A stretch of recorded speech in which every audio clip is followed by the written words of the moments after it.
Hi everyone, this is Caesar with Inspire Movement. I hope that you're having a wonderful start to your week. Today we're going to continue with our segment entitled Word of the Day and look at the word influence. So by definition, influence means to have the capacity to have an effect on the character, development, and behavior of someone or something, or even the effect itself. So how can we positively influence somebody else? We can start by being our authentic selves. We can also be a very active listener. People love to be supported and seen. We can become an expert in whatever area that we're in. We can also lead with our story. People love testimonials. Lead by example, right? Do the right things and people will want to emulate those things. If you recognize that somebody's doing something good, give them praise for it. Give accolades.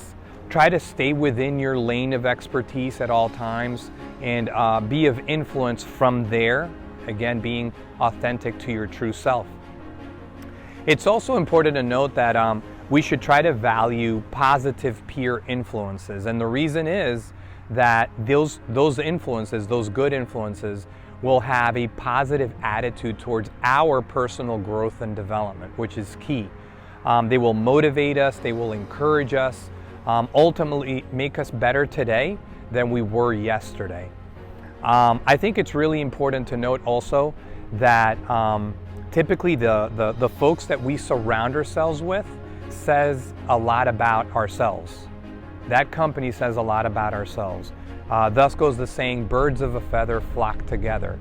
When I think in Spanish, there's a saying in a similar context that says, dime con quién andas y te diré quién eres. So basically, people have the ability to influence our thoughts, our emotions, and also our behaviors. And because of that, we need to be very mindful who we keep around us and who we flock with, basically. As I try to make a personal connection with the word influence, I can think of different seasons and stages throughout my life where, depending on how I felt, the people that were around me were commensurate to that feeling that I had or that period that I was living.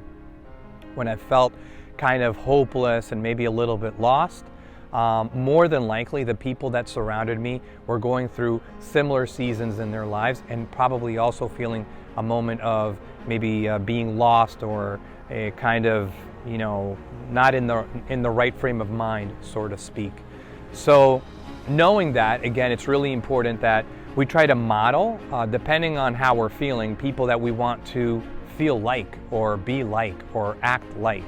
So be very mindful of the company that you keep, and by that same notion, be very mindful of the things that you consume, whether it be the news outlets that you follow. Are they all negative?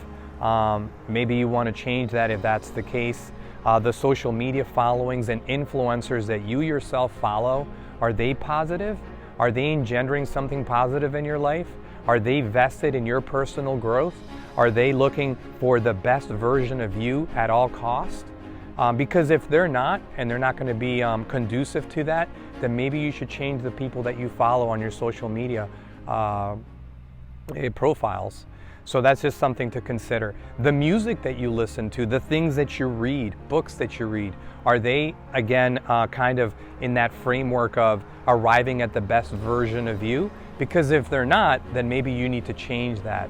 Philosophically, I do believe that people in their hearts, in their heart of hearts, have the desire to be good and do good. But I think what happens for most of us throughout our lives is that we find ourselves at different levels or stages of emotional and spiritual maturity. And that being said, I have the ability to either uplift you, depending on where I am with myself, or maybe even bring you down. So that may be also the case with you. Depending on how you're feeling, you could either uplift someone or maybe bring them down. So that being said, we kind of have to have that sense of awareness about our surroundings, about what's going on inside of us, inside of our heads. And maybe if we want to change our immediate environment or how we're feeling, again, we need to look outwardly and see what are the models out there of people that I want to be like and feel like and maybe be as successful and happy like. That's very, very critical and important. So just some things to kind of consider, be very mindful of the company that you keep and the influences that you allow into your life. And if they're not working for you, always go back to those critical questions.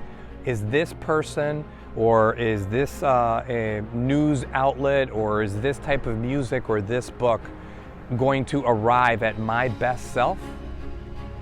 Are they really vested as I am in my own personal growth and becoming the best version of me? And if they're not, then maybe we need to allow for some space so that the emotional and spiritual maturity of that person, or maybe that group of people that you're currently around, catches up to where you want to be or where you are. And, I think that's probably the healthiest way to arrive at that.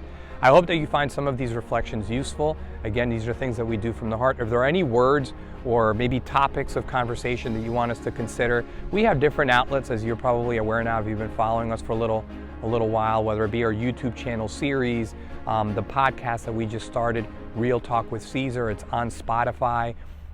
This segment, Word of the Day. Anything that you want us to consider, please check in with us. You can sign up to our newsletter on www.inspiremovement.com, or send us an email or comment on this very post or any one of our other posts on travel, nature, and fitness, and we will try to do our best to support you in your query.